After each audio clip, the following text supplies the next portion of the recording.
Good morning. I'm Ali Amdad. I'm the interim dean of the Graves Business School, also the director of the National FinTech Center. And it's my pleasure to welcome all of you to Morgan State University, the Graves School of Business, and joining us for the fourth National HBCU Blockchain and FinTech Conference. We started down this journey in 2018 when we created the Center for the Study of Blockchain and FinTech at Morgan. And a year later, we were fortunate to receive funding from Ripple that allowed us to create the first and only structure at any HBCU or any university to serve not only Morgan, but also all the other HBCUs. And that role that we have played since 2019 is something that we're really proud of. We bring in informative sessions, workshops, conferences, webinars, seminars, and we fund various faculty and students for their creative, innovative projects. And over the past 5 years, we have funded more than 30 research projects, more than 40 innovations in research and education in the blockchain and fintech. And we've offered programs for students to understand what is crypto, what is a digital asset. And also, we have reached out to the faculty who we consider trainers to train the trainers, and workshops on how to integrate content in blockchain and fintech into their courses. So with that, I want to say that it's been a journey that we all enjoyed and have been engaged for all these years.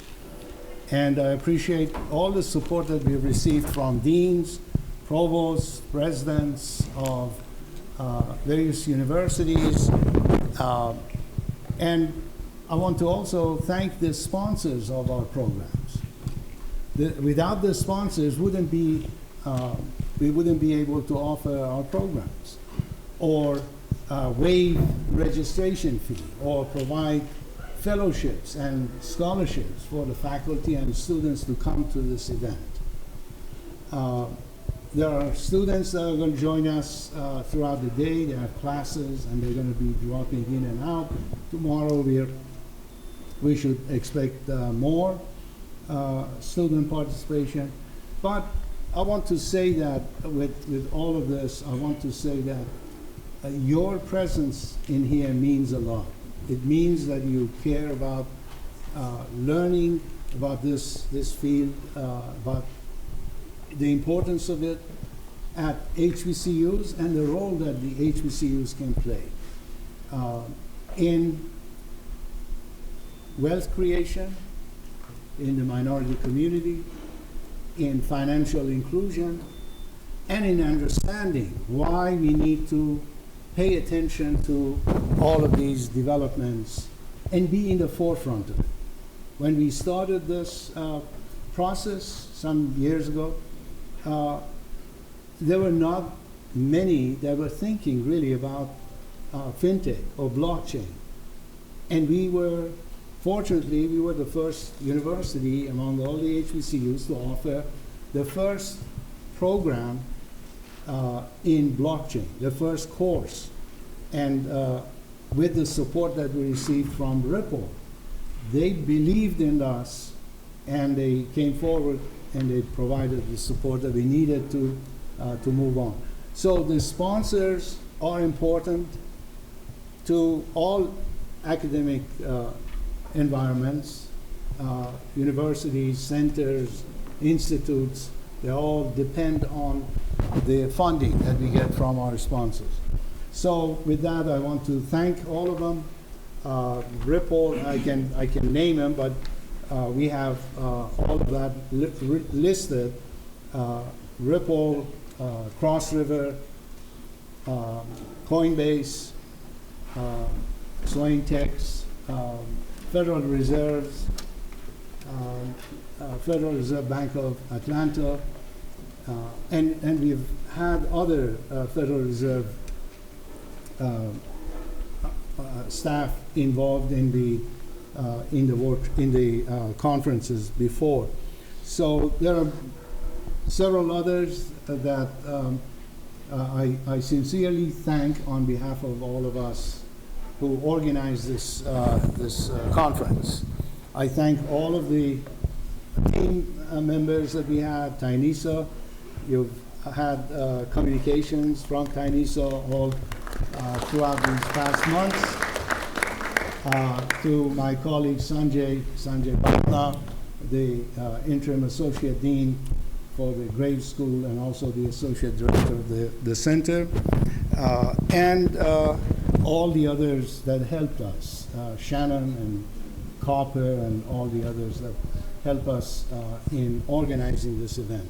I thank Luther Moore for his constant support of our events, and also Paul Green, the university photographer and supporter of our events. So with that, I want to say that we are fortunate to have the keynote today. Oh, by the way, the president may drop in. He had to go to another event out of town. Oh, here, right here, President. Yeah. How are you? Well, with that, I'm corrected. The president is here, and I want to thank the president and also invite him to give us the welcome. Let me also mention President Wilson has been our president for 13 years, and under his leadership, the university has gone through a renaissance unseen on any other campus. And I want to say that all you need to do is to walk around the campus and see all the drastic changes that we've seen over the years, and you see a sample of that. That's only on the infrastructure side, but you also see so many new programs, from undergraduate all the way to the doctoral programs, and new research centers. All of these changes are happening because of the president and his leadership. Let's welcome him. Thank you. Okay, first of all, thank you very much, Dr. Imdad. And indeed, it is a pleasure and an honor to welcome all of you to National Treasure, Morgan State University. I don't often correct deans, but I'm going to make a slight correction to what Dr. Imdad said. And I'll do it by paraphrasing one of my favorite poems, Plow by Langston Hughes. And in that poem, Langston Hughes said something like the following. He said, you know, first in the mind may be a vision or a dream, but then the brain and the head must figure out a way to achieve that vision or dream. And he said, oh, and then the hands must reach out and grab other hands along the way, so that in the end, if any vision or dream is ever completely realized, it never, ever, ever belongs to one person. It belongs to all the hands that help to make it possible. So there have been a lot of hands here at Morgan that have made the transformation of this institution possible during my almost 14 years as its president. And of course, we start with our students, who are absolutely stunningly brilliant and amazing, just as your students are. And so many of them, which has really brought me pure joy and delight, are so non-arrogant because they don't sometimes understand just how stunningly brilliant they are. And they have played a major role in ensuring that this institution is getting its fair recognition across the globe. Because we say to them, when you come to Morgan and you matriculate here, and you walk across the stage and get your Morgan sheepskin, as I say to them in the vernacular, you must be prepared to dance on the world stage with anyone, any place, anytime, anywhere. We don't care where they went to school or even if they did not go to college at all. And so it starts with those students who understand that when you are out there representing this institution on the world stage, you have to be ready. You have to be prepared. Then the faculty, who is there hand in glove working with them in order to get them prepared, be it for the world of work or for graduate and professional school. And we have, once again, an amazing faculty. You'll meet many of them today. We have about 700 faculty members here at Morgan. And we have, I think, the most diverse faculty, not only in the state of Maryland, but one of the most diverse faculties that you will find in American higher education. About 49% of our faculty are African American, and 51% just all over the world, of which about, I believe, 25% are white and about 10% international. And so I like to say to people that Morgan is an incredibly diverse institution. We have 68, 69% of our students who classify themselves as African American, about 6, 7% multiracial, and about 5% or so that are white, about 6% that are Latinx. And so this institution, especially in light of what we see coming out of Washington in the Supreme Court, yeah, I can say it, I'm not afraid. I'm in Maryland. Nonsense, ludicrous, and craziness. Morgan has an opportunity, much like some of our other HBCUs, to really show the nation what it means to be a diverse American higher education place. And we're not running away from that here. And knowing many of your presidents or chancellors, I don't think they are either. And so just a tidbit about Morgan, and if I have time and you allow me a couple of minutes, I can address any questions that you may have. So yes, we are in the middle of an immense period of transformation at the institution. During my tenure, we have increased our enrollment by about 45%. And so as of 2 days ago, our enrollment was 10,200 students. Those students come from all 50 states and over 70 countries. With regard to the undergraduate graduate breakdown, roughly 8,100 or so of those students are undergraduates, and then the rest are master's and doctoral students. We also have over 30 doctoral programs here. When I arrived, we had 16, and we wanted to put in place doctoral programs with a high degree of intentionality. That is, not just offer a doctoral program here at Morgan because everybody else is offering it, but what do we bring to the table that is unique? And so therefore, those 14 or so additional doctoral programs that we have are indeed the only programs of their kind in the state of Maryland. And only a few such programs like that in the nation. And that is what we call understanding what the future of work is, what the work of the future is, what type of research is important for that particular future, and then try to align our curriculum in a way where we speak to that.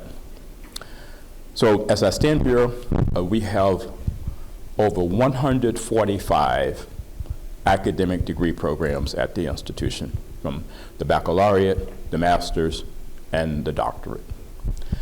Also, in terms of the investments that are being made in Morgan, that's not by happenstance. It, once again, has been accomplished through a lot of hands. When I arrived here in 2010, our state appropriation, our annual state appropriation, was $69 million a year. And the operating budget was roughly $220 million. As I stand here today, our annual state appropriation is $185 million a year. And our operating budget is close to $460 million. In terms of the capital infusion in Morgan, that has now eclipsed $1.2 billion over the last 13 years. This particular building came online, I believe, in 2016, 15 or so, named after Earl G. Graves, of course, the founder of Black Enterprise magazine. His family is still well connected to the institution. This was $80 million. The building in back of this building houses our behavioral and social sciences. That's another $85 million building. The building on the corner is $171 million. And then we led the development of the shopping center next door. And that was $75 to $100 million, where we have a supermarket right next door anchoring that. We have now shops and restaurants where our students and communities can go and mingle and get a sense of what it means to be a community. And then last, we have nearly 30 specialized research centers, of which, of course, the FinTech Center is one, but over 30 of them. And that, too, has been done with a lot of intentionality. In 2016, we started discussions with the former governor and the state legislature about how we actually further define Morgan. And when I arrived, Morgan was referred to in the state of Maryland as, quote unquote, Maryland's urban university. Well, for me, that didn't say very much. And so we started ideating as to, well, in this particular era, what will be unique about us? And it was, we have to grow our research mission. And so we, over a period of a year and a half, started discussions with the state, and we got them to revisit that law and basically modify that destination to, quote, Maryland's preeminent public urban research university. And that was done in 2016. That means that Morgan State University in the state of Maryland has no peer institution. The other three HBCUs, with all due respect, are not our peers in this, and I'm going to explain it to you. UMBC is not our peer. Towson is not our peer. College Park is not our peer. Why? Because we are the only public, comprehensive research university in Maryland's largest city, Baltimore City.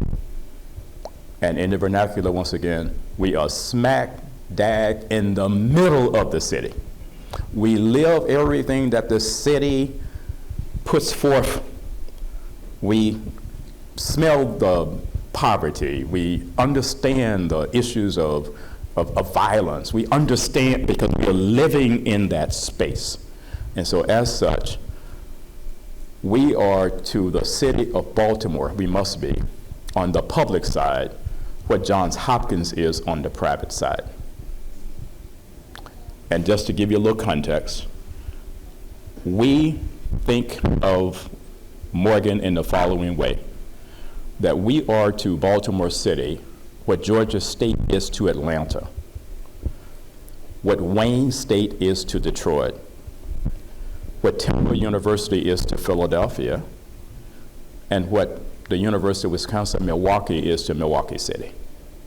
So you find me a city in the United States the size of Baltimore that does not have a high, very high public research institution, I'll show you a city that is not thriving. So we have married those two things together, and as a result, we have gotten state funding for specialized research centers. These are not grants.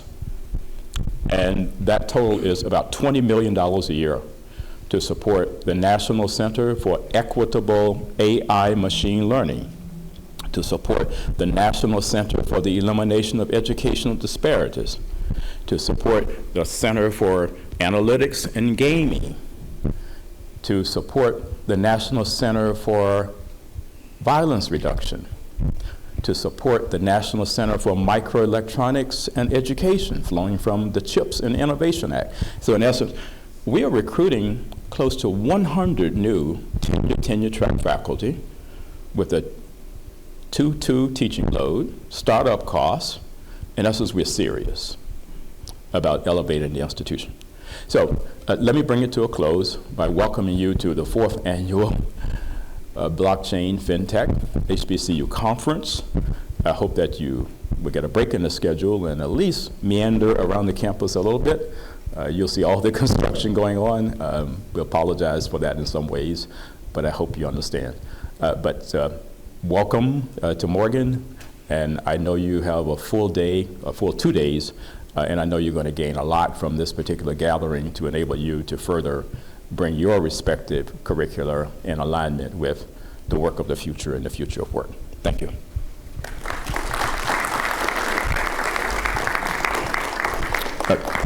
Any quick question? Any questions for President Wilson? Okay, seeing none, thank you very much. Oh, we have one. Okay. Shakir from Fayetteville State University, North Carolina. And you have been doing an amazing job.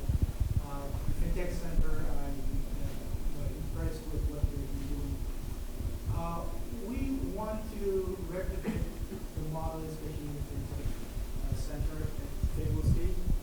And if there's any way that we can collaborate and help each other, if you have been through that path, then you can help us a lot.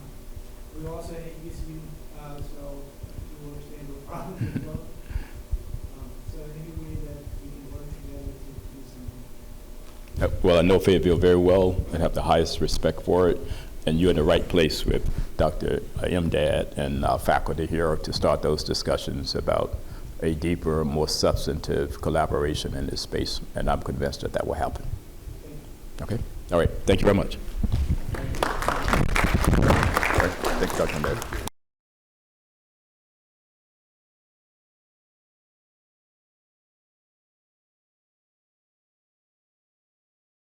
With that, I don't want to delay this any longer. We have a packed schedule today. It's my pleasure to introduce our keynote speaker, Ms. Joanne. Can you? Yeah. Do you want to? Joanne Barefoot is CEO and co-founder of Alliance for Innovative Regulation, AIR, host of the global podcast show Barefoot Innovation, and senior fellow emerita at Harvard Kennedy School Center for Business and Government. She's been deputy comptroller of the currency, partner at KPMG, co-chairman of Trillion Risk Advisors, and a staff member at U.S. Senate Banking Committee. She's serves on the boards of Opportum and FinReg Lab, and on advisory bodies of FINRA, the Milken Institute, and the California Blockchain Working Group. She formerly served on the board of National Foundation for Credit Counseling. Excuse me. She is a co-founder of Hummingbird RegTech.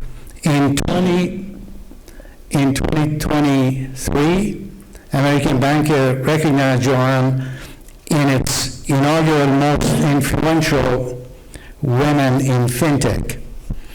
She was also named the Innovative Finance's Women in FinTech Power List for the second year in a row as a senior leader.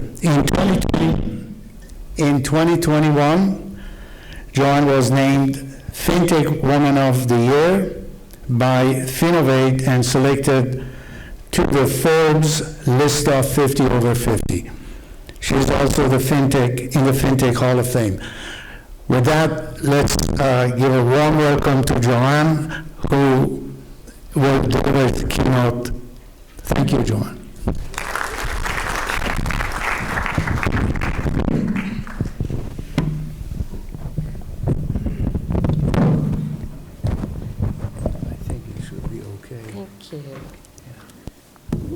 Can you hear me okay? Good, good. Thank you, Dr. Mdad. I am so delighted to be here. It's just a thrill for me to be here with this wonderful program, this wonderful group today, and I want to thank you for having me here. I am the CEO and co-founder of the Alliance for Innovative Regulation, and I want to mention that one of my colleagues is here, Mariama Jalla. Mariama, put your hand up. I'm going to have to leave, but she's going to be with you, and we're really thrilled to be here with you. This group is working with one of the most interesting mold-breaking technological changes ever. Satoshi, whoever they were, broke the mold. They went way outside the box and really rethought a basic thing. And it was only 15 years ago. And you all are working now with this very young technology. And something we know about new technologies, I've been working for about 15 years intensively with technological change in finance after decades in working with public and private sector work in the field. Something we know about new technology is that it tends to do three things. First, it solves a problem, which is what blockchain and Bitcoin set out to do originally, to solve the problems in transmission of money. Secondly, it almost always causes some problems, very often unintended consequences that people didn't expect. And thirdly, it very often starts solving problems that were not envisioned by the originators. And the blockchain is doing all these things. I know you're all very familiar with what it's doing for money, so I'm going to leave most of that aside. But I do want to talk today about blockchain and sustainability and focus a little bit on two areas. First, some areas where it's causing problems for the climate and how we might think about solving those. And secondly, more broadly, areas where we could be thinking about using blockchain to solve the big challenges of climate change at scale in very, very innovative ways. So I'm going to start with just a few remarks on climate. I know that everyone understands that we're in a tremendous challenge on climate. This is, if you remember Al Gore's movie long ago with the curve, you know, this is an exponential curve in terms of technology change and physical change in the climate that's doubling and redoubling and doubling again, and creates that sort of classic hockey stick shape that creates the risk that when you're in the gradual part of that curve, it looks kind of like you can understand the change that's occurring, but as it suddenly turns more vertical, there's so much risk of being caught underneath it and never being able to catch up again because it's continuing to accelerate. And I think that is a big part of the challenge that we have here. As you know, it's affecting every facet of our lives. Extinction is now occurring at a rate 100 times the estimated normal biological pattern that we would normally see. We see impacts, obviously, on nature and on human beings, particularly in the global south, which I'll come back to. And blockchain is contributing to this problem. I'll put it in perspective. It's not anywhere near as big a problem as many other sectors. It's not as big a problem as energy or transportation. But we do know that the way that Bitcoin is mined today uses a tremendous amount of energy, estimated to be maybe the equivalent of a country the size of Portugal, for example. The crypto activity in the United States emits an estimated 50 million tons of CO2 every year, which is about the equivalent of the diesel fuel used by railroads in the US. So it's a significant amount. And I know everyone here understands why that happens. We've had the consensus mechanism in Bitcoin to create the so-called trustless environment where you can believe that the blockchain is legitimate and immutable. We've created that consensus mechanism originally through the so-called proof of work design, and that takes a lot of energy to solve those mathematical puzzles and win your block of Bitcoin.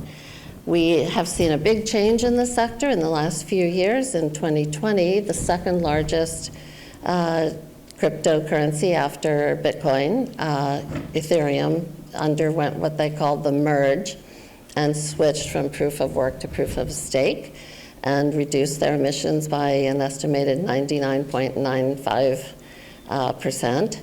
And other blockchains also have been switching to other new either proof of stake or other consensus mechanisms, but Bitcoin is still by far the largest coin, and so there's still a big impact, and the more it grows, the more the impact will be. There aren't easy solutions to this. I don't know how many of you may consider yourselves Bitcoin maximalists, but there's a very strong feeling in the core Bitcoin community that proof of work is the only valid, trustable consensus mechanism.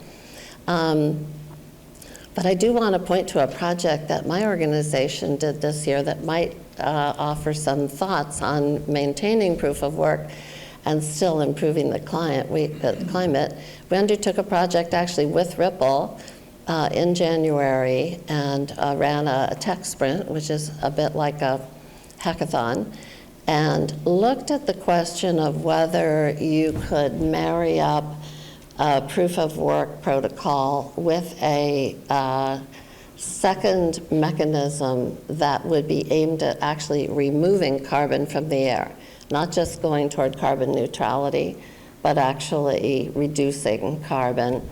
There are many ways of doing that, including direct air carbon capture, or DAC technology. We do have the ability to measure gaseous gas with accuracy. We do that in other realms. And so these physical technologies, this is one of these areas where people are talking about bits to atoms. You know, we're taking physical issues and connecting them to potentially to blockchain solutions. And the work that we did included working with physicists, physical scientists, some from the Palo Alto Research Center at Stanford University. And part of what came out of it was a scientific paper that's being curated now to look at whether you could create a way of measuring carbon removal in a DAC type scenario and then letting and verifying it so that you could prove even remotely that it was actually removing certain amounts of carbon from the air, and then making those entities eligible to bid for the ability to win coins either in Bitcoin or something similar. And by putting the two together, potentially creating a market incentive for people who are interested in having climate positive cryptocurrency. So it's just one idea, but it's an area to keep our eyes on as to whether there are just creative new ways, again, outside the box, to think about what we might be able to do. I've got my eye on my phone here for time because I know we want to allow time for questions, and definitely would like to have a conversation. So with that idea, what I want to turn to now is the question of whether we can use or how we could use blockchain above and beyond the crypto universe to really think through the possibilities of creating major carbon markets. And today, we have lots of markets in carbon. We have lots of corporate claims of climate virtue being made. Companies are committing to net neutrality in carbon.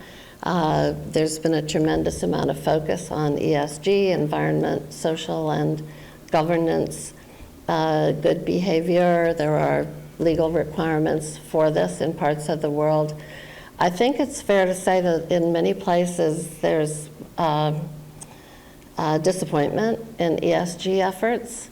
And I would say in Europe, the regulatory climate has been to not rely on the encouragement or even requirement for people to report on ESG, because it has at the heart of it a big hole, which is that we can't be confident in the underlying data. Removal of carbon is very hard to measure and prove. I mentioned that we can measure gas, so that's one good thing.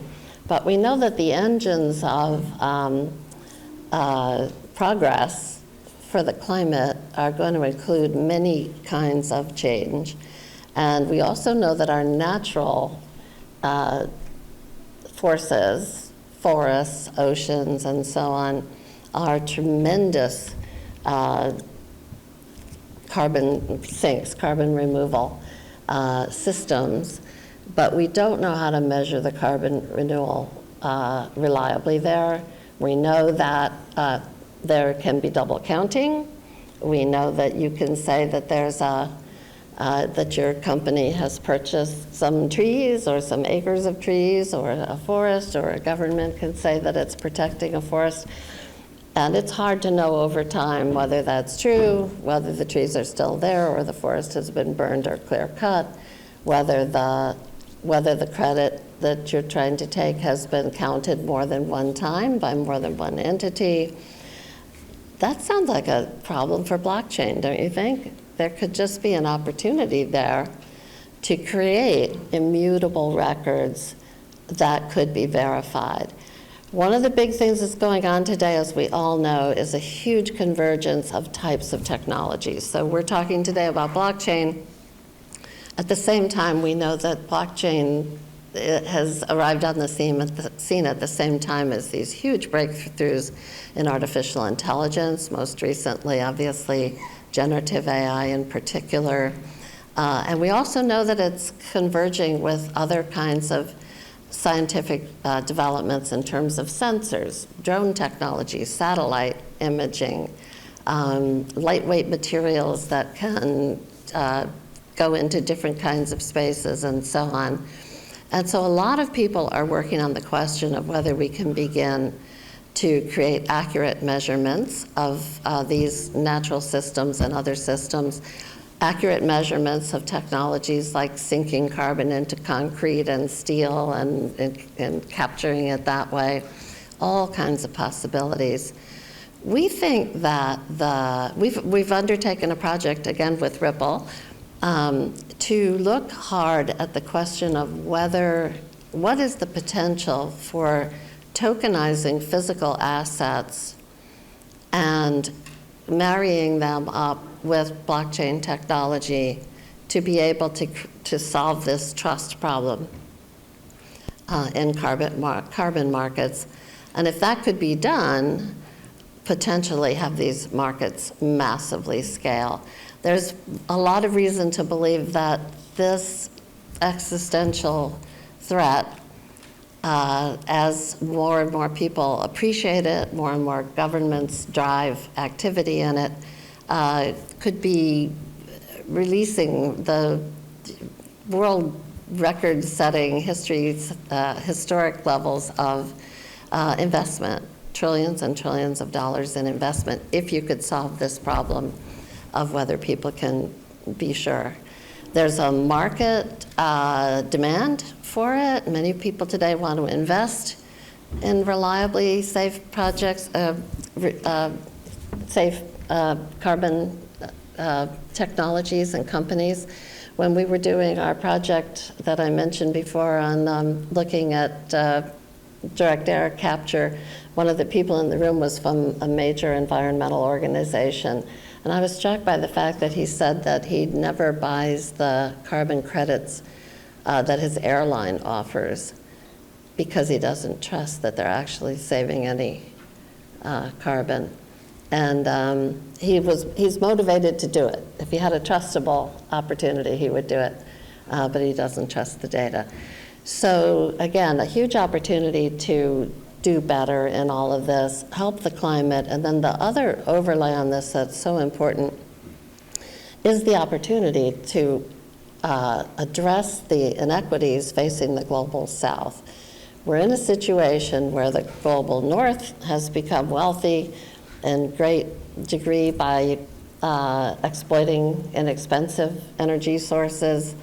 The global North has contributed the most to the carbon problem. The global South has contributed very little, but is now caught up in a moment when there's a lot of concern that these countries and these communities should not have the opportunity to develop or to have some of the things that are taken for granted in other economies. And there's an opportunity, if we can do this better.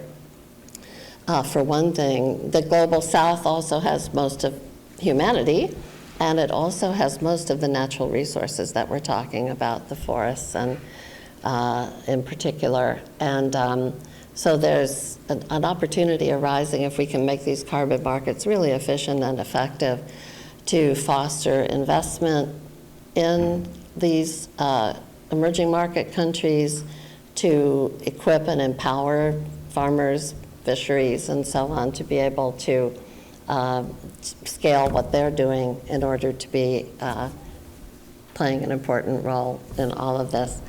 I know I'm going to run short on time in just a moment. I want to just say, too, in this particular kind of audience, I used to chair the board of trustees of a college, and I'm just thrilled to be on campus. And I know we have a lot of students in the group today. Whatever you're studying, I had the opportunity at breakfast to sit down with a few faculty members and got the biology and finance and statistics, the whole interdisciplinary thing that's so wonderful at educational institutions like this one. And so if you're in the room and you are a finance person, think about what you might be able to do to play a role in building these new kinds of financial instruments and markets that could be a powerhouse in the future. If you're a developer and you're going to be working on blockchains, think about choosing one that is carbon neutral or carbon negative rather than just anything. If you're going to be driving creation of businesses, think about what their role is to play in this kind of a environment. And if you're a social justice warrior or a media person or advocate, think about the opportunity to tell this story better, to get more people to care, with evidence and with fresh thinking, including something like using blockchain technology. I also want to say, just before I open it for questions, that have any of you read the book, The Ministry for the Future? So if you care about climate, I really recommend thinking about this book. It was written by Kim Stanley, I always forget his name, and got it here somewhere. Anyway, it's easy to find it. Kim Stanley Robinson. And it starts with a harrowing scene in which a man is volunteering, working in India, and I've spent a lot of time in India. They experience a heat wave in the near future, not today, but not far into the future, which becomes an absolute calamity. It's just a shocking opening chapter of the book, and it prompts the international governments to create what they call the Ministry for the Future, to keep in mind the best interests of future generations, and that it takes you through the many, many problem-solving efforts, scientific and economic. There's actually a carbon coin at the center of the solution, which caught me by surprise when I was reading the book. The Fed is very much involved in it. And anyway, it makes you think. So I have a few minutes left. I would love to have an opportunity to take questions. You all may be way more expert than I am. In fact, I'm sure you are in a lot of aspects of what you're doing with blockchain, but I'd love to try. Yes?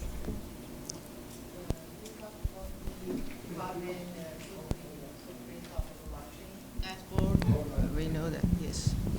Okay, Shireen Haswari from Morgan State University. You talked about the carbon footprint of the blockchain network.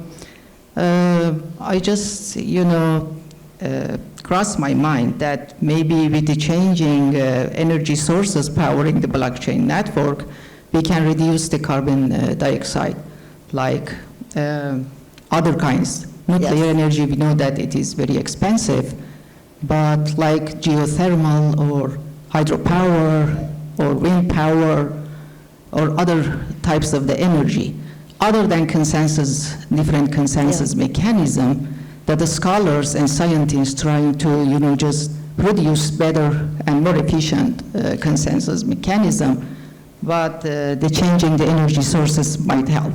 Thank you.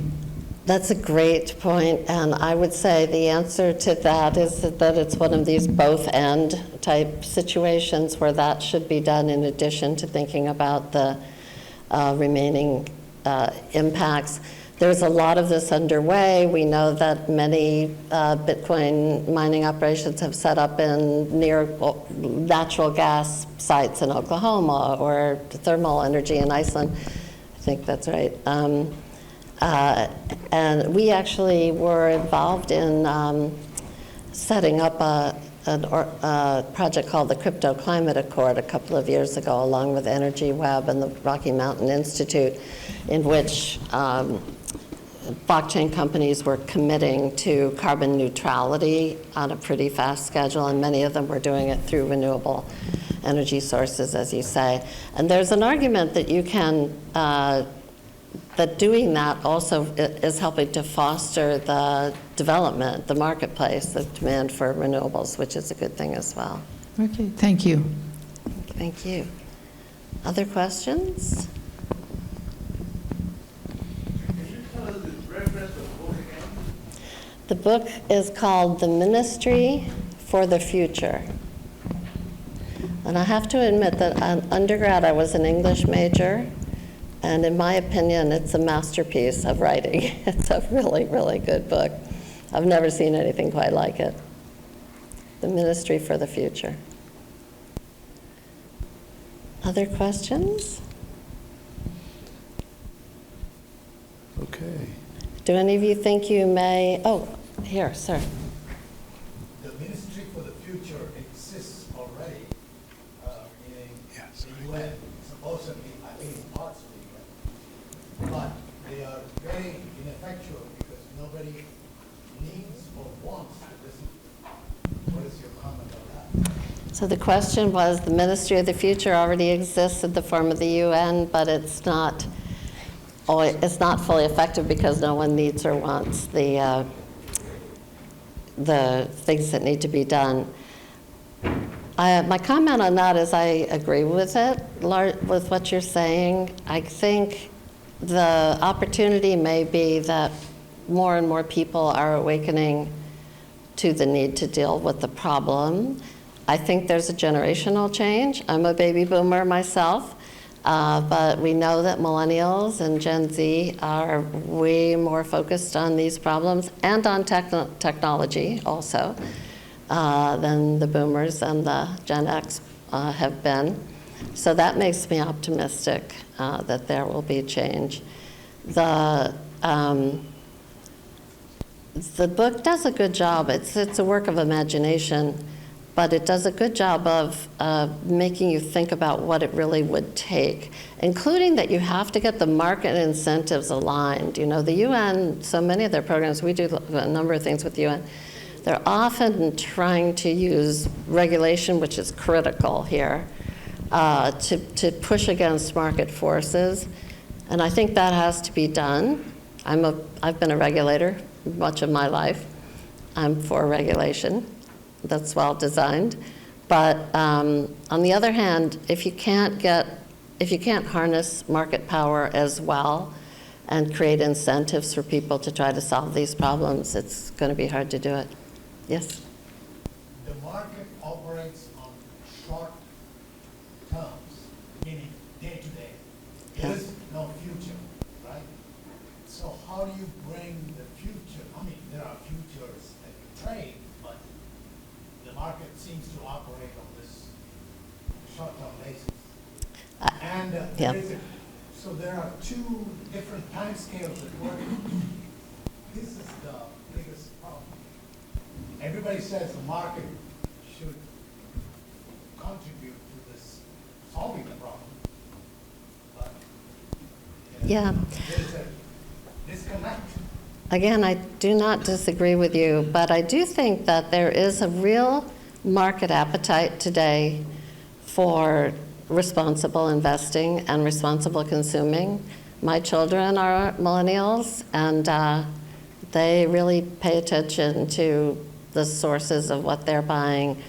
And if people care about things, markets respond to that. And so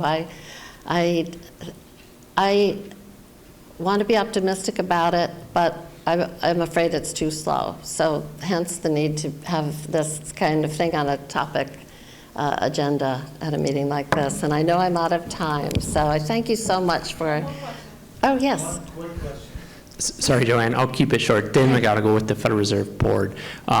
You talked about the emergence of blockchain technology, and I think since then we've seen a lot of different applications or use cases, from digital currency, financial infrastructure, climate change solutions. Real curious to know, do you have any concerns on whether or not those use cases that aren't maybe the best fit for that technology potentially detracting from those use cases to where there is a much better fit? I think that's a great question as well. I think you can make an argument that, like almost any powerful new technology, you kind of have we've seen curves of this. There's kind of a hype bubble that happens, and then everyone's disappointed, and the adoption goes off, and then whatever really made sense starts to take hold and endure. I think the crypto market's blowing up over FTX and the other things is an example of sort of pushing some of the hype and froth out of a market. But I do worry about this, and blockchain isn't the solution to everything. And I know there's been a lot of concern that blockchain has been kind of a solution looking for a problem. So we have to use our common sense and good judgment on it. But it's exciting, you know. It's the start of something really important. Again, this technology is only 15 years old. Think about again, everyone here is in on the ground floor, really thinking about what could it do, what can't it do, how are we going to steer it in the right direction. So it's a wonderful moment. So thank you. Great, thank you so much.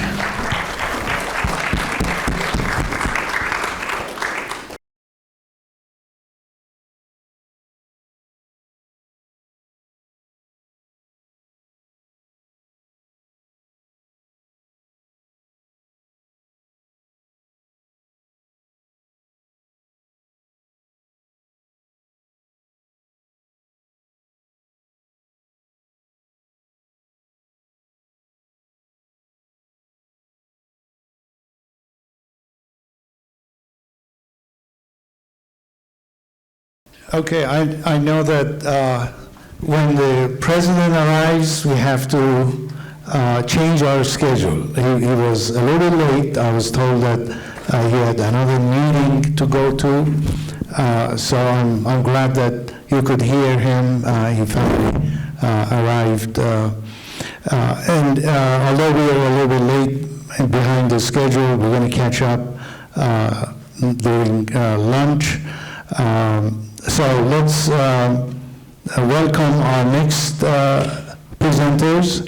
We have Miriam Wallach and Joseph Garba and a team from Cross River.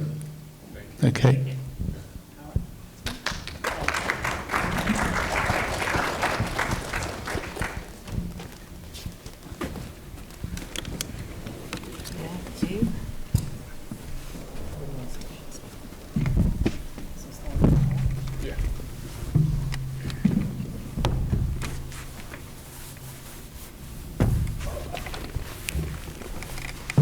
Good morning. Can you hear me? Yep. Do I need the mic or can you hear me okay? I can hear you. I'll just yell. All right.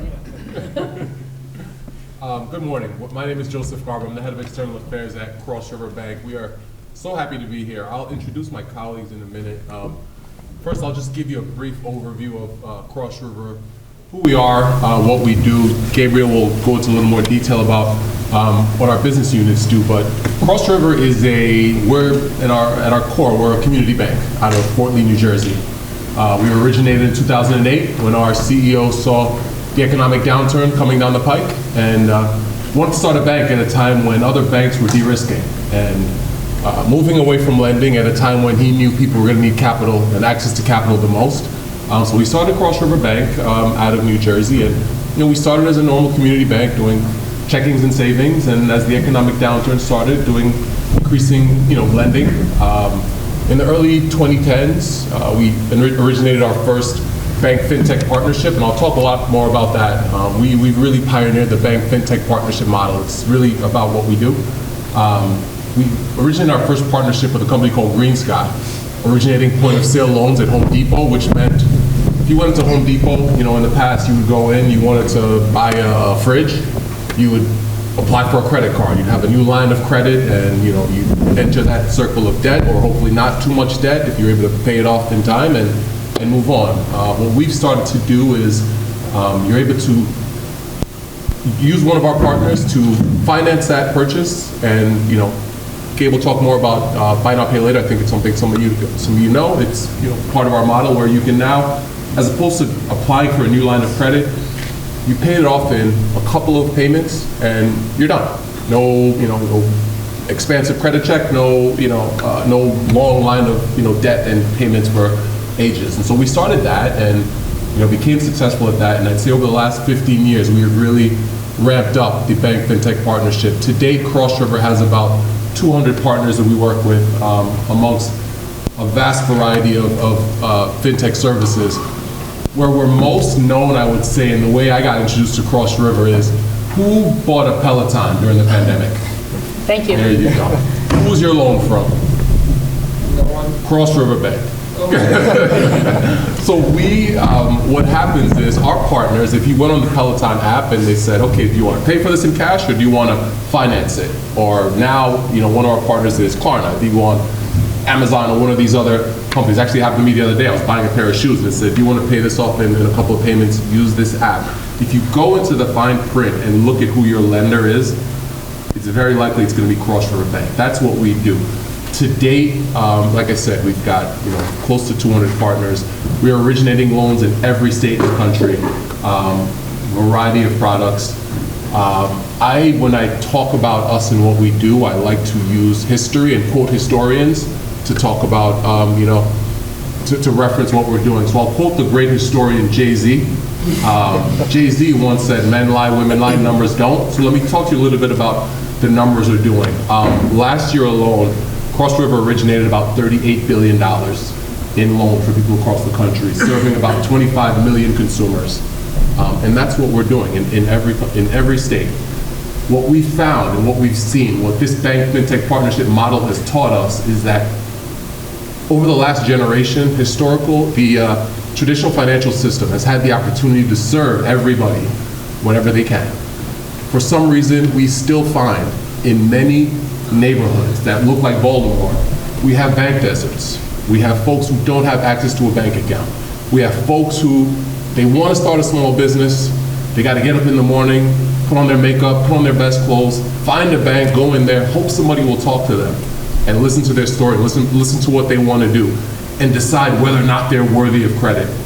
In 2023, we just don't think that's the way things should operate. And so what Cross River does through our partners is you can get on our website, you can reach out to us through our headquarters, work with one of our partners to get access to capital, get access to credit. And that's what we're doing. In these historically excluded communities now, we're providing credit to the folks that the traditional system has just found it's not worth the risk for them to lend to folks. And that's really what credit is about, right? It's risk. It's, okay, I'm looking at this person, can they pay me back? Is it worth it for me to decide whether or not to lend them money? Am I going to get it back? Is it worth it for me to fight to get that money back or have to write that off at some point?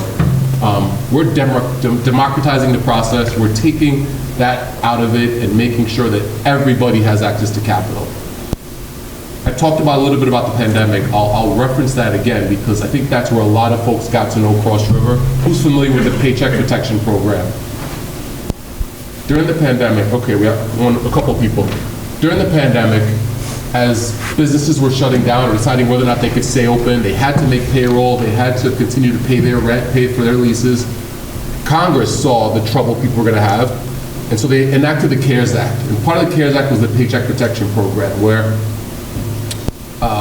banks were supposed to give loans to small businesses, to independent contractors, to help them make payroll. And the government was going to back those loans. So ideally, at the end of the program, if you use the money to pay for your employees, to pay for your rent, the government would then, forgive that loan, ideally, or it would be backed by the government. And so the Paycheck Protection Program started. In the first round, what we saw was that, nothing against the bigger banks, I don't know if anybody is here from one of the bigger banks, but what we saw and what Congress saw was that the bigger banks just didn't see it worth it, again, to process applications for folks that they didn't know. It was that risk. I don't know this customer. I'm going to back a loan for them. Even though it's backed by the government, it's not worth it for me to fill out that application for that person because I don't know them and there's a risk there, or they are an independent contractor. They're an Uber driver, and so me filling out the paperwork to give this $10,000 loan to this person, it's just not worth it to me. And so the program was so stagnant at the beginning that Congress came back and said, look, let's look at this. Let's change the program. And so they allowed FinTechs to get involved. And we've used the term FinTech a lot. I hope everybody understands what a FinTech is, financial technology company. They allowed FinTechs to get into the program. And many FinTechs partnered with banks like us, like Cross River, to get into the program. At the end of the Paycheck Protection Program, I told you we're a community bank from Fort Lee, New Jersey. At the end of the Paycheck Protection Program, Cross River Bank was the second largest lender in the country, behind Bank of America only. We originated $13 billion in PPP loans for just under 500 million consumers in America, saving about 1.4 million jobs, making sure everybody can make their payments, everybody could pay their leases, make sure they're, keep the lights on, keep their employees employed. And so that's something we're very proud of, making sure we stepped up at a time when the country needed us. And so that's really what our model has been, that serving the underserved, reaching out to historically excluded communities, making sure they have access, the same access everybody else in the country has, making sure they have access to financial services, modern financial services, and through the use of responsible technology. So that's really an overview about who we are and what we do. I'll turn the mic over to Gabe to talk a little bit about some of our business units, some of the products we offer, and some of the partners we work with. Yeah, all right. Well, thanks, Joe. My name is Gabriel. I'm the team lead. Yeah, a little soft-spoken. But hi, my name is Gabriel. I'm the team lead for our marketplace lending partnerships. My role primarily sits within managing and overseeing over 20-plus partners in that space. As Joe mentioned, we have over 200 partners bank-wide. That includes anything within the lending space, payments, banking as a service, or cards. I think what's interesting, especially about our programs in general, is that we've been able to kind of develop new products, kind of enhancing to traditional loans or savings type of model. An example of this would be we were able to have products that have credit building built into a savings program. We also have credit building built into charge cards. In addition to that, we have programs that allow you to consolidate your credit card debt without actually having to just roll it up into a new loan. You can actually have a program that allows you to have a line of credit where they will help you facilitate paying off that credit card debt and give you the plan to get you out of credit card debt long term. These are just a few examples of how we've been able to kind of build our products long term. And on top of that, I think about the buy now, pay later programs, such as Affirm. We've been able to partner with them and provide customers low interest rate loans that they do not have to have a high barrier to entry to actually access. So these are a few ways that I think we've been able to really kind of improve the process and provide more credit to these communities. No, thanks for that overview, Gabe. And I think one of the most important things you talked about, one of the best examples I think you gave was the credit building ability that we're giving folks. So we're giving folks access to an account.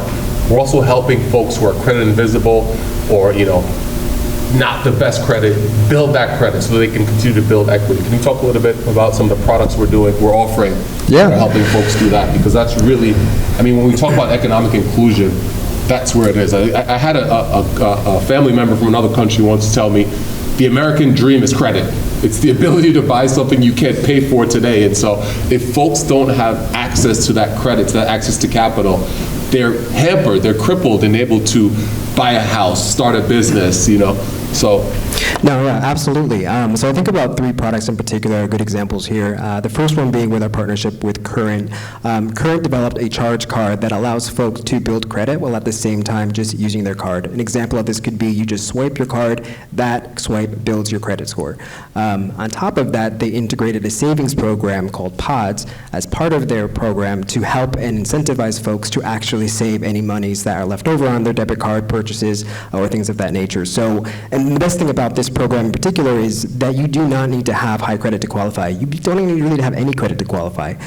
This is an example of we can take just a simple card for any day kind of person, anybody that are not part of that prime credit portfolio, and get them to that next step. A secondary example here could be our partnership with Payments.io. Payments.io is parked directly in the real estate space, and their whole mission is to facilitate making payment transactions between businesses and consumers much more easier. They leverage CRB's rails such as real-time payments, same-day ACH, to actually ensure that we can just streamline the whole process and kind of alleviate that clunkiness we've seen, which is just a great example of what we can do to just make everything much more clear for the consumer. My last one, which I think is one of my favorites, it's kind of my child here, is FlexRent with our partner Best Egg. FlexRent is such a simple idea. It's very nuanced, but it's so impactful. In this one, Best Egg introduced the product earlier in 2023, and the idea is, as a borrower, you're going to qualify. You don't need to have the best FICO score, but you can qualify. And if your landlord agrees or your business management agrees, they will front your rent. And in exchange, they will help set up a program with you to pay back that rent that month in more manageable installments. Their mission was to impact millions of renters across the U.S. who struggle because that is the highest cost that they see every month. And it's just a simple way of how can we empower using CRB's technology to give access to credit to those folks who normally wouldn't have the ability to. That's wonderful. So just to really crystallize, what Gabe is saying and put into context what we're doing. But the partners that he's describing, like we said, we've got over 200 partners now.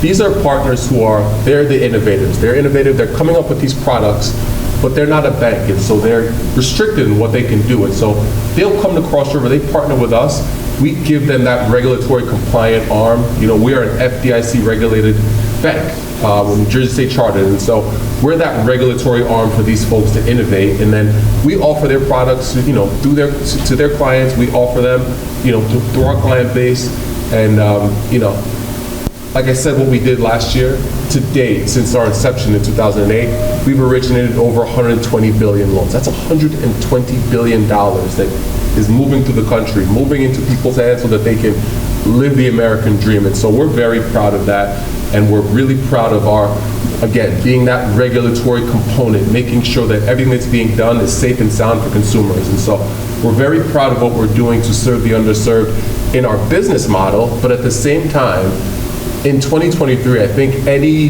bank, any organization in the country, we should also be looked at the lens of what are we doing to give back, you know, to the country, to our communities, to wherever we're serving. And so, joined by our colleague Miriam El Walid, who is our head of corporate social responsibility, who runs what we call Foundation at Cross River.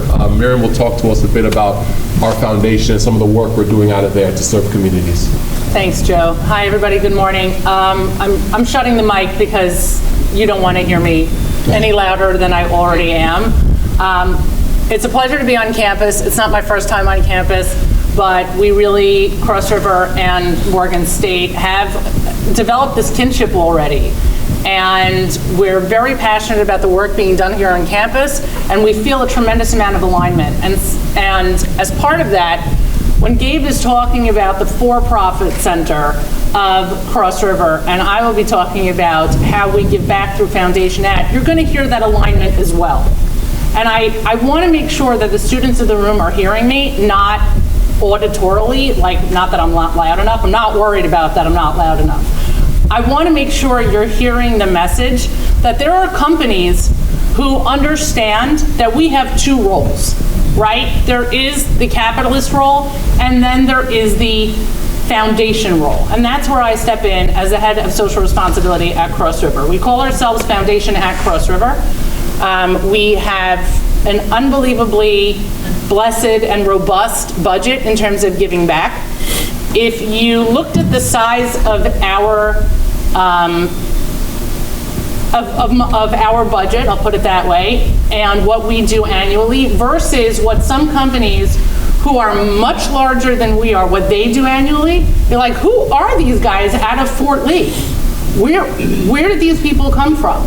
But the same way we started 15 years ago in terms of being able to provide to the community is the same time that we started giving financially, we're giving donations and giving back to the community as well. So the formalization of our nonprofit work or our giving back to the community started 2 years ago with the launch of Foundation at Cross River. And I'm proudly, and I'm on campus wearing a t-shirt, makes me feel a little bit something, but especially at an academic conference. But I want to make sure, because we're talking about our 50 States of Philanthropy program, which I'm incredibly passionate about and working hand in hand with Joe on. And it's part of who we are. There are plenty of people who like to do good, and doing good is great, but our hashtag is to do more good, with more in caps. Because anybody can do good, but how can we do more good? So you're sitting here listening to a company talk about how we are benevolently being creative in terms of how we're affording services to the community, while at the same time, we left Fort Lee, New Jersey to be able to expand our reach to all 50 states. Because if we're giving and providing services to all 50 states, why shouldn't we give to all 50 states as well? And so we had an event yesterday here in Baltimore because we were coming anyway to Morgan State. And so we found, through a tremendous amount of hard work, a wonderful organization in Baltimore called We Rise Baltimore, who is focused on I mean, I'd call them kids, but that makes me sound like I'm a million years old, but focused on adults who are 17 to 21 years old who've already found themselves in a complicated situation and are involved in the court system and are invested in teaching those youth how to become financially responsible and develop skills so that they can understand the importance of stability and what's the right word I'm looking for? They call it like tenacity in order to right their situation and develop and engage in successful lives moving forward. We had this unbelievable moment where we came yesterday to the facility that they're in the process of rebuilding. So basically, they teach these at-risk youth skills and financial literacy and have them on very strict programs. And we're meeting with these kids yesterday. One of them is 20 years old, and he's been through the program long enough. He's about to put a down payment on a house. He's 20, but he understands the importance of financial literacy and responsibility. And we were so proud to be there yesterday, investing in them and investing in this organization. And it's not just Baltimore. Whether it's Milwaukee, whether it's Atlanta, whether it's been Florida, I could name every state we've already hit. But the 50 States of Philanthropy is so much about what we're about. Because yes, we give back in New Jersey and New York. Don't worry about it. We're taking care of the community in which we live. But it's also about doing more good. And I very much appreciate being able to have this opportunity to talk about this, because we live in a crazy world, right? And I think that's the understatement of the century at the moment. But being able to look at corporations and businesses, and specifically banks, and talk about not just our end of the year line number, but how much have we brought back into the community, reshapes the focus, and speaks to the core of how Cross River functions at its soul.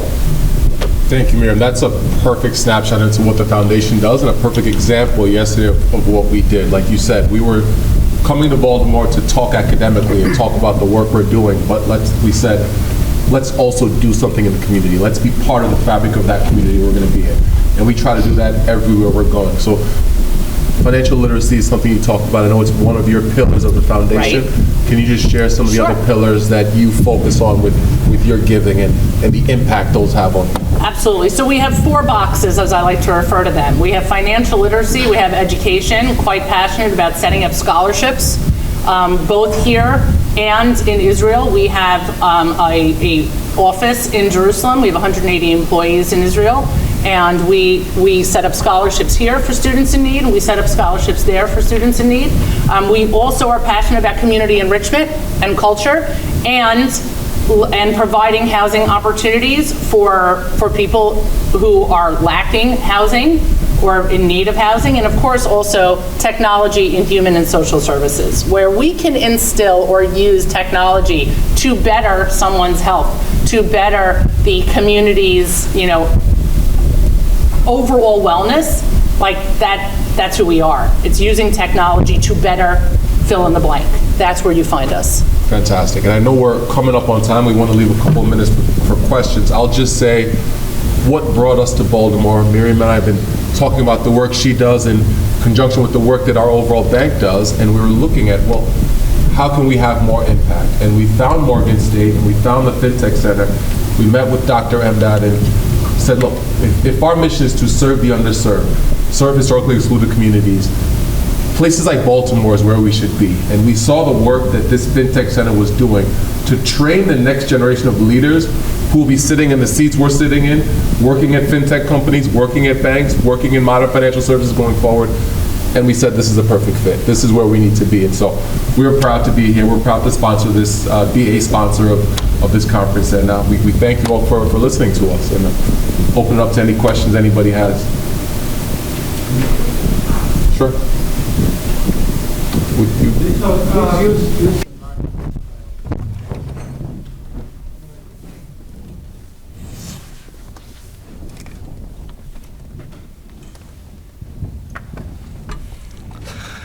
Thank you very much indeed, Joe and Miriam, for coming here.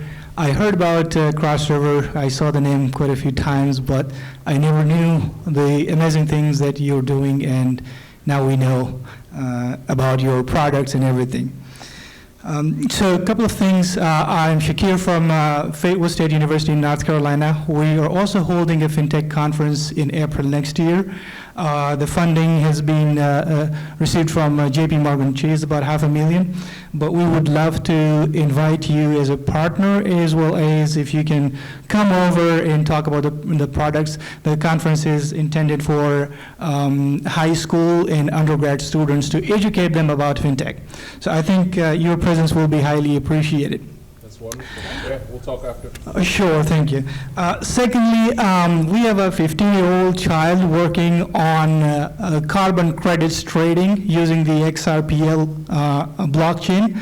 And he was facing an issue on how to, he's been able to, send and receive transactions on the main net, but he was thinking about having a bank connected so that companies can send their money through from their bank accounts. And while you were speaking, Joe, he just quickly was scrolling through your API and he found a solution. So thank you for that. And also, Maryam, you're working in the social responsibility side, so I asked him to connect with you after your session to see how he can get some help from you guys. So thank you very much indeed for coming. It was wonderful. Thanks. Yes, so I don't know if it was a question, but yes, we processed payments. We talked about our lending. I didn't talk about payments. We processed about 163 million payments last year to the tune of about $240 billion. So if you got a couple billion you'd like us to help you move around, reach out to Gabe. We'll talk after. Sure, thank you.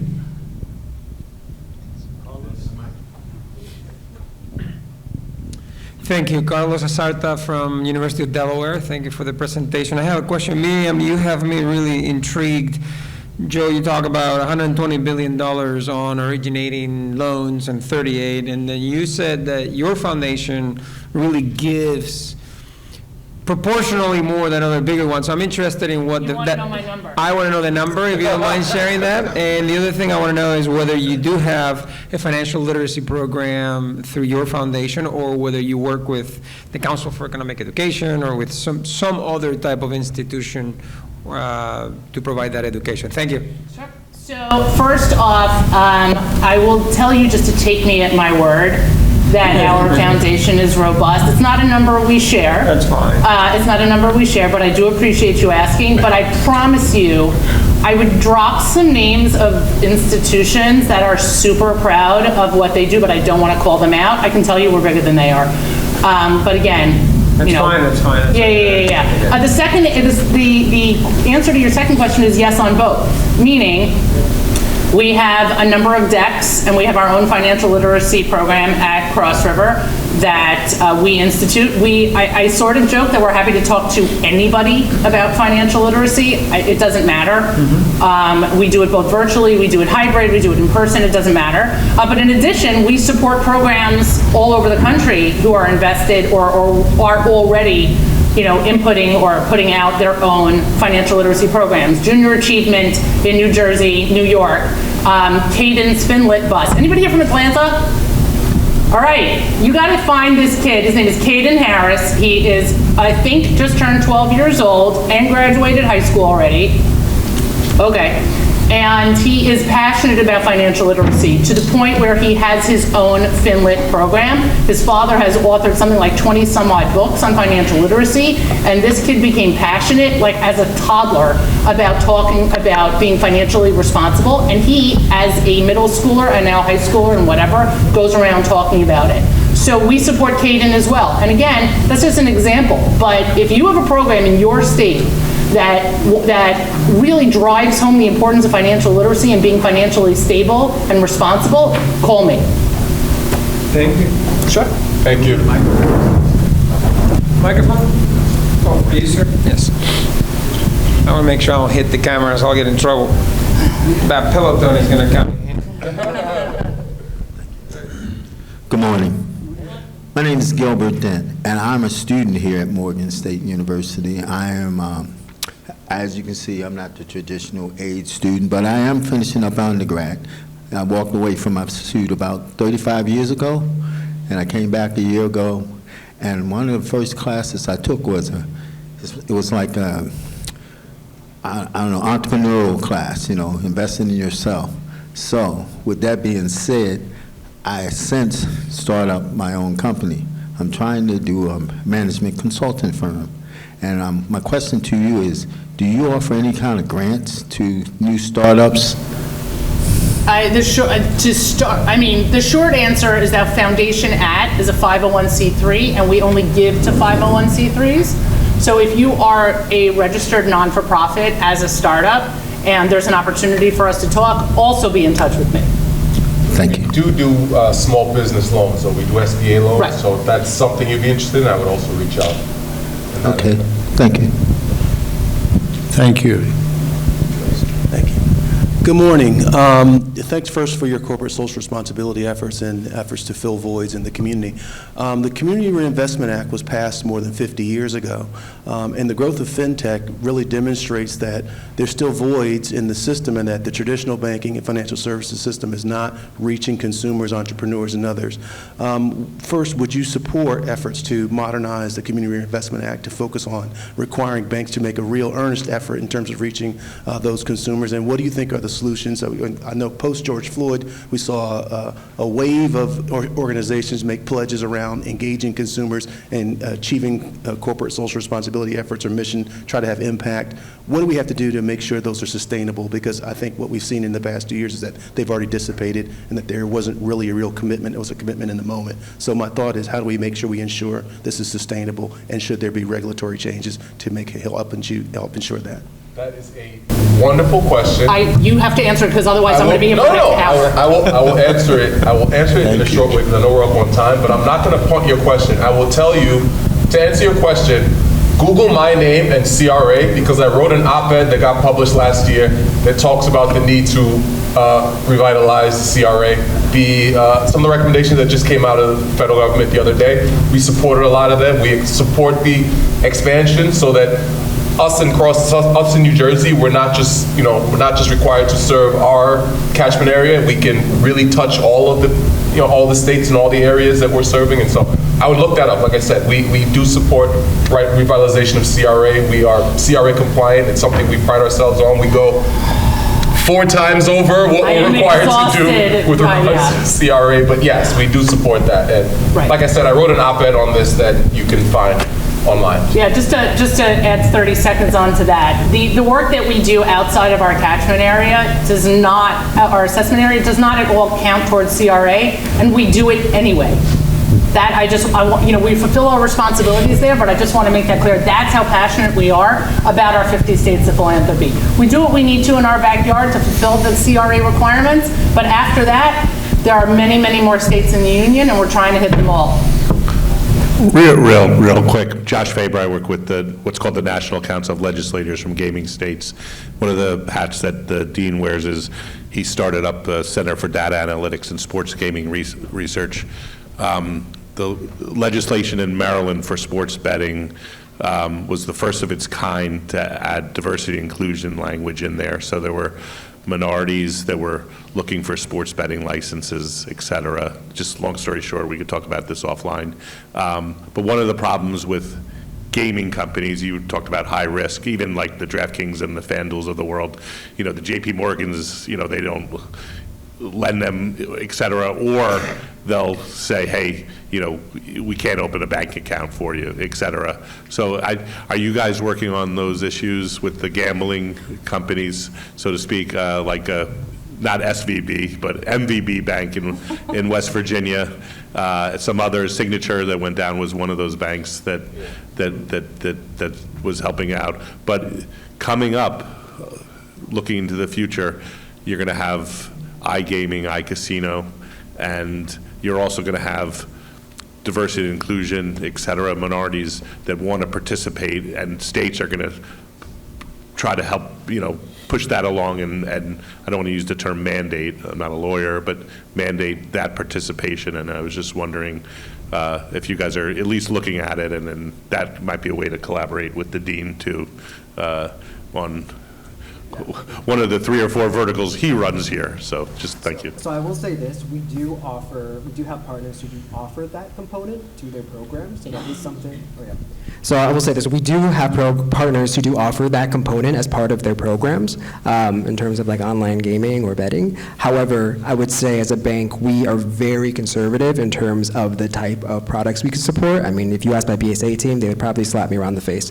So I think the question is, yes, we can support it, but we're also just being very, very careful on how we go about supporting it. So it's an open conversation we're willing to have and kind of just see how it goes in the playing field. Thank you. Okay, one last quick question.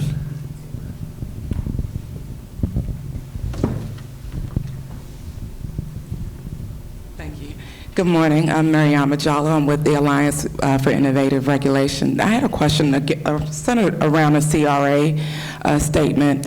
One of the programs that we do at our organization is assisting the MDIs. It's an MDI Connect Tech program. And you all seem to be very far ahead in regards to FinTech and working with you having that type of technology. Do you all work with the smaller banks like the MDIs, the CDFIs, to assist them in building up their FinTech capabilities? Because we're seeing there's a huge gap there. And I know that bigger banks like Bank of America and Wells Fargo are lending out their CTOs in secondments. Does Cross River do any of that type of work? So we do offer second look programs with partner banks such as Blue Ridge Bank. We also have some other banks currently in the pipeline that we're working with. Doesn't necessarily mean you have to be a big player in this space, but it does mean you have to have the technical capabilities to support our infrastructure. So we're very open to partnering with other banks, especially if it means allowing more credit opportunities for folks who may not have qualified under traditional credit policy. So that's the long response to that, but yes, we can. Are you all sticking around after? I'll be here for a little bit. Sure.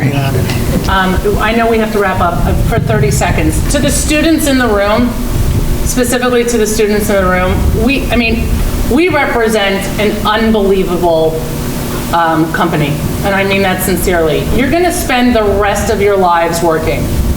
You're going to graduate. I know, it's true. It's depressing. I'm sorry. You're scaring them. I know. It's weekend, Miriam. Don't talk about this.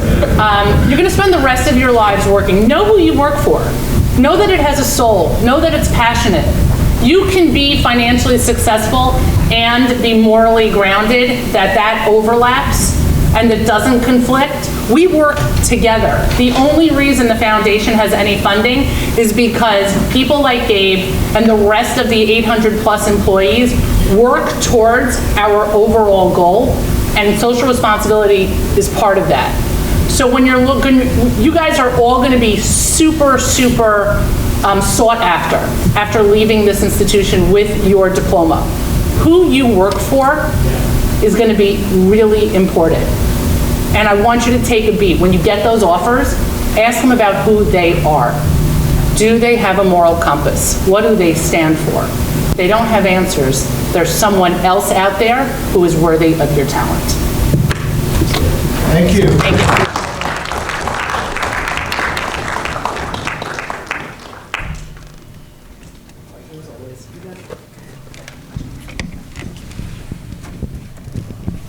you. Thank you so much. Also, I have to say this, Miriam and Joseph, from the first time that we met, they've been supporting us in every step, and they're one of the major sponsors of this conference. Thank you so much. We appreciate it.